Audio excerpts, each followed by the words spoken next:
நடந்து முடிந்த குரூப் 4 பற்றி நிறைய கான்ட்ரவர்ஷியல்ஸ் நிறைய இருக்குது இல்லையா? இப்போ குரூப் 4 எழுதின மாணவர்கள்லாம் ரொம்ப மனம் முடிஞ்சிருக்காங்க. ஃபஸ்ட்டு அவங்களுக்கு சொல்கிறது என்னென்னா, எப்பயும் மனம் உடையாதீங்க. டிஎன்பிசி தேர்வில் இதெல்லாம் சில நேரங்கள் இப்படி தான் இருக்கும். இந்த தேர்வை வச்சு நீங்கள் அடுத்த தேர்வை முடிவு பண்ணக்கூடாது ஃபஸ்ட்டு. ஏன்னா சில நேரங்களில் இந்த மாதிரி கடினமான கேள்விகள் இருக்கும். ஆனால் அடுத்த முறை பார்த்தீங்கன்னா மாறி இருக்கும். அதனால் இதை வச்சு சில பேர் குவிட் ஆகிடுறேன், இதை விட்டு ஓடிடுறேன் அப்படின்னு சொல்கிறீங்க. அது தேவையற்றது, வேண்டாம். அதனால் நீங்கள் இவ்வளோ நாள் ஹார்ட் ஒர்க் பண்ணியிருக்கீங்க.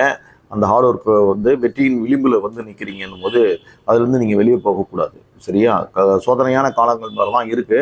அதுக்காக ஃபீல் பண்ணாமல் தொடர்ந்து இப்போ குரூப் 2 ஏ படிங்க. அதில் வெற்றி அடைய பாருங்கள். சரி, இது ஒரு பக்கம் இருக்கட்டும். அடுத்து பார்த்தீங்கன்னா, இப்போ இந்த குரூப் 4 பொறுத்த வரைக்கும் நம்ம கண்டிப்பாக தமிழ்நாடு அரசு பணியாளர்களுடைய தேர்வாணையத்தை போய் இது போன்ற சமூக ஊடக செய்திகள் போய் கண்டிப்பாக சேரணும். ஏன்னா ரொம்ப நம்பிக்கையோடு படிக்கக்கூடிய இளைஞர்கள் இருக்காங்கல்ல, லட்சக்கணக்கான இளைஞர்களுடைய ஒரு வாய்ஸ் தான் இதுதான். அவங்களுடைய மனதின் குரல் மாதிரி தான் இது. அதை தான் இப்போ நம்ம டிஎன்பிசிக்கு தெரிவிக்கிறோம். லாஸ்ட் குரூப் 4 உணர்த்துறது என்னங்க, 200 கொஸ்டின்ன்ற பேரில் 400 கொஸ்டின் போட்டிருக்கீங்க. கிட்டத்தட்ட ஒரு 400 கொஸ்டின் போட்டு 3 மணி நேரத்துக்குள்ளே எழுது 10வது குவாலிஃபிகேஷனில் வைக்கிறீங்க. வச்சுட்டு இந்த மாதிரி 400 கொஸ்டின்ஸுக்கு 3 மணி நேரம் டைம் கொடுக்குறீங்க. இதில் 25 மேக்ஸ் வேறு போட்டு பார்க்கணும்.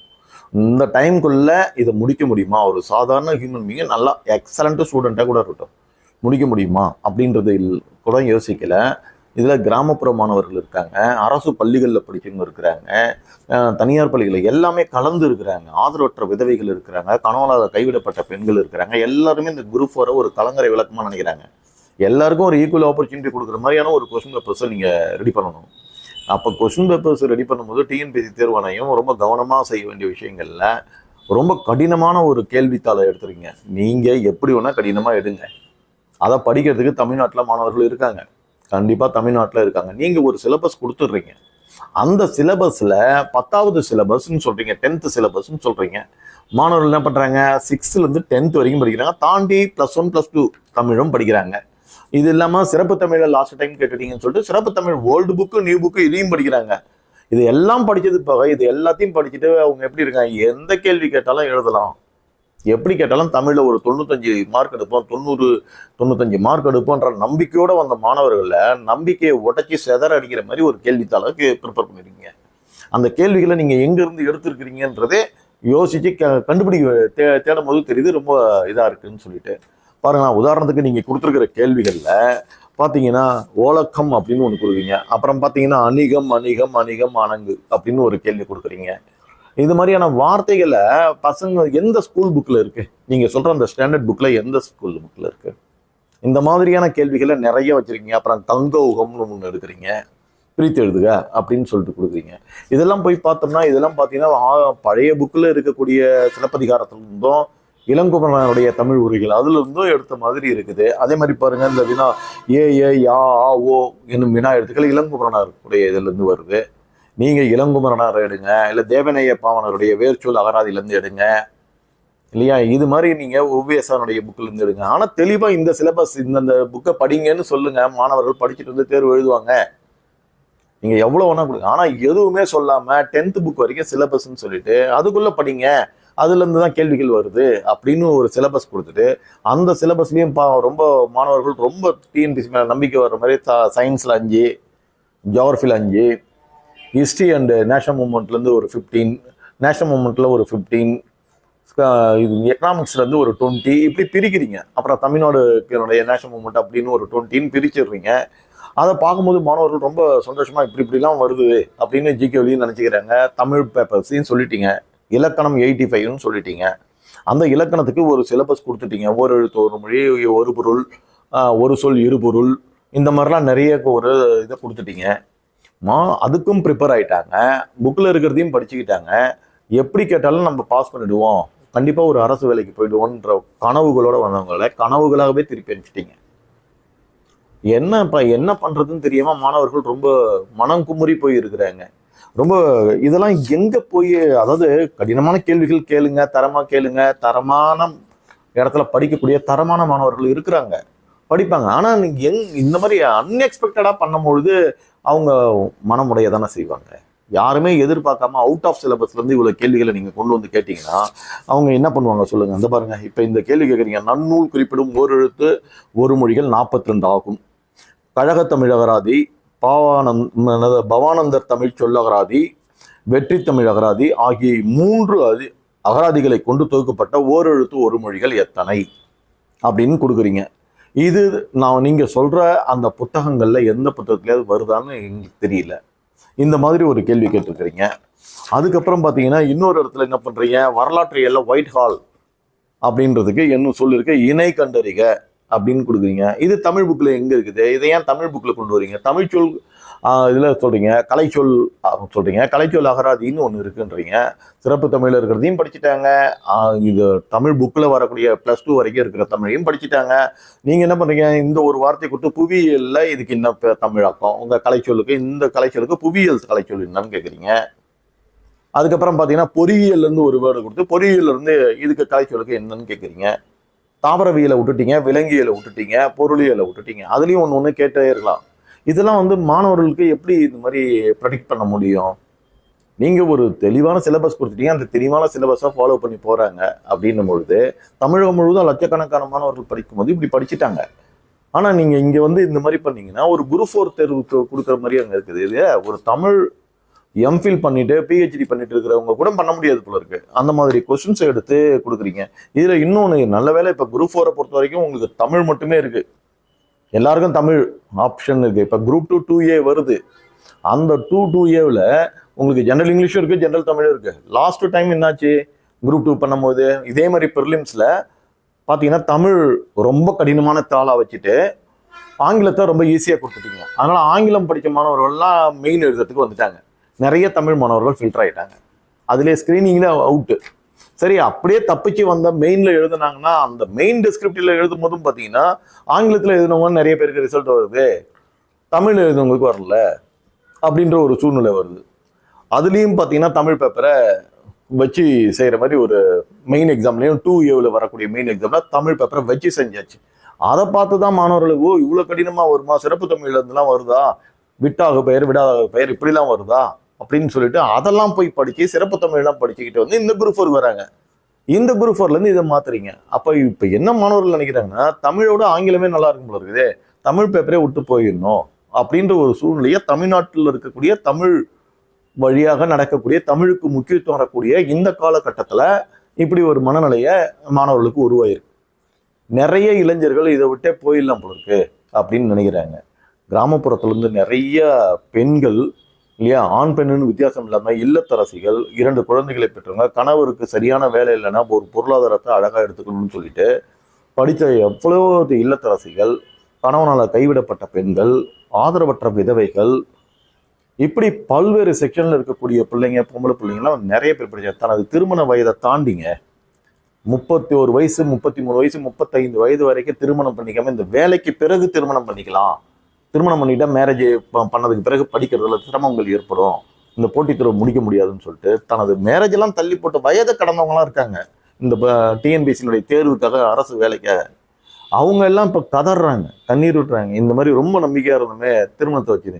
இதோட ஒரு கொடுமை என்னன்னா, ஒரு பெண் யூட்ரஸ் ப்ராப்ளத்தால யூட்ரஸே எடுக்கிற மாதிரியான ஒரு சூழ்நிலையில தனது ஆப்ரேஷனையே தள்ளி வச்சுட்டு இந்த குரூப் 4 முடிச்சுட்டு பண்ணிக்கலாம்னு சொல்லிட்டு தள்ளி வச்சுட்டு எழுதுறேன் சார் அப்படின்னு சொல்றவங்களாம் இருக்காங்க. இப்போ இந்த மாதிரியான அவங்க ரொம்ப கடினமா படிச்சுட்டு தனது ஆயுளை கூட பார்க்காம நம்மளோட ஹெல்த் இஷ்யூ கூட எடுத்துக்கிட்டு படிக்கக்கூடியவங்கலாம் இன்னைக்கு ரொம்ப தவிச்சு போய் நிற்கிறாங்க. ஏன்னா நம்பிக்கை போயிடுச்சு அவங்களுக்கு. இந்த கொஸ்டின் பேப்பர் என்ன சொல்லுதுன்னா, இனிமேல் டிஎன்பிஎஸ்சி பக்கமே எழுதாதீங்க, எல்லாம் பிரைவேட் ஜாப்பை நோக்கி ஓடுங்கன்ற மாதிரி மனநிலையில இருக்குன்னு இளைஞர்கள் பேசிக்கிறாங்க. எல்லாருமே அந்த மாதிரி இருக்காங்க. இப்போ பிரைவேட்ல போனால் சில பேருக்கு டெக்னிக்கல் கோர்ஸ் படித்தவங்க போயிடுறாங்க. இப்போ அந்த ஆர்ட்ஸ் அண்ட் சயின்ஸ் படித்தவங்க இவங்கெல்லாம் எங்கே சார் போவோம், எப்படி போவோன்றாங்க. இது சமூக ஊடகங்களில் பல இடத்துல பார்க்க வேண்டியதாக இருக்குது. ரொம்ப வேதனைக்குரியதாக இருக்குது. இன்றைக்கி தமிழ் ஹிந்து பேப்பரில் கூட நல்ல பதிவுகள்லாம் வந்திருக்கு. இந்த டிஎன்பிஎஸ்சி தயவுசெய்து இது தமிழ்நாடு அரசு பணியாளர்கள் கவனத்தில் கொள்ளணும்.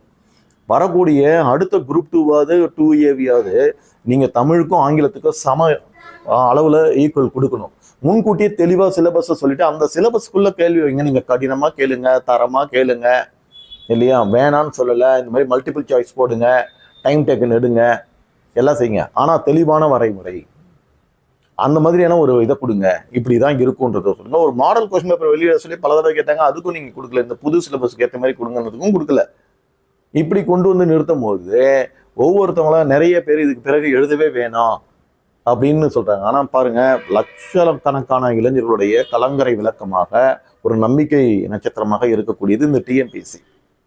அதனால இந்த டிஎன்பிஎஸ்சி நம்பி படிக்கக்கூடியவங்களுக்கு நம்பிக்கைக்குரிய அளவுல கொஸ்டின் பேப்பரை நல்ல தரமா எடுங்க. அதே நேரத்தில் ஒரு நல்ல படித்த பசங்களுக்கு வாய்ப்பு கொடுங்க. இப்போ என்ன சொல்றாங்க, படித்தவங்களுக்கும் படிக்காதவங்களுக்கும் வித்தியாசமே தெரியாது. இது மாதிரி இந்த எக்ஸாம் இருக்கு, படித்தவங்களுக்கும் அந்த கேள்வி தெரியாது, படிக்காதவங்களுக்கும் அந்த கேள்வி தெரியாது, 2 பேருக்குமே தெரியாது அப்படின்றாங்க.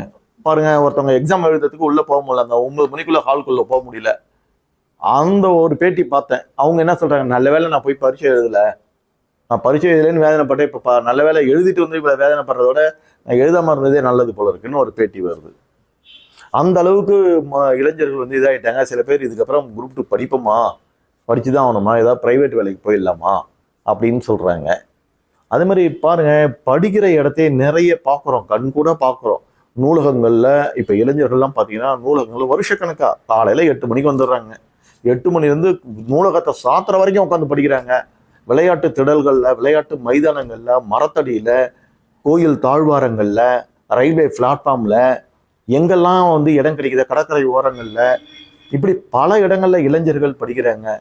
அது மாதிரி இரவு நேர விடுதிகள் இருக்கக்கூடிய, இரவு நேர நைட் ஹோட்டல், இந்த ஸ்ட்ரீட்ல இருக்கக்கூடிய தெரு ஓரங்கள் இருக்கக்கூடிய நைட் ஹோட்டல்ல வேலை செய்யற பசங்க திருமண நேரங்களில் போய் காய்கறி அறிஞ்சு கொடுத்துட்டு அந்த இதை வச்சுக்கிட்டு படிக்கிற பிள்ளைங்க, இப்படி ஆண் பிள்ளைகள் பார்த்தீங்கன்னா இந்த மாதிரியான ஆம்பளை பசங்களும் பார்க்க முடியுது. அவ்வளோ பொறுப்பா இந்த இதுக்காக படிச்சு கிட்டத்தட்ட 1 வருடங்கள் 2 வருடங்கள் போன இதில் விட்டவங்க இந்த இதில் ஒரு 3 ஆண்டுகள்லாம் படிக்கிற இளைஞர்கள்லாம் இருக்காங்க. இப்படி ஒரு நம்பிக்கையோடு இருந்த இடத்த இந்த தமிழ் பேப்பரை இவ்வளோ கடினமாக்கி தமிழ் பேப்பரை எடுக்க முடியாத அளவுக்கு கொண்டு வந்து நிறுத்துறதுன்றது கண்டிப்பாக இதை பார்க்கணும். அவுட் ஆஃப் சிலபஸ் போகிறதுக்கு என்ன இருக்குங்க இதில்? நீங்கள் சொல்லிட்டீங்க, எல்லாரும் படிச்சுட்டாங்க, அதுக்கு தகுந்த மாதிரியான கேள்விகளை போட்டுட்டு நீங்கள் கடினமான மல்டிபிள் கூட போடலாம், எப்படியோ டைம் டேக்குன்னு இருங்க. இது பார்க்குறவங்களாம் என்ன சொல்கிறாங்க, குரூப் 1ஓட மோசமாக இருக்கும்போது குவாலிஃபிகேஷன் 10th, ஆனால் நீங்கள் கேட்குறது பிஹெச்டி எம்பி லிட்ரேச்சர் அந்த மாதிரி இருக்கக்கூடிய தமிழ், இந்த மாதிரி வச்சா எப்படி பண்ணுறது அப்படின்னு கேட்குறாங்க.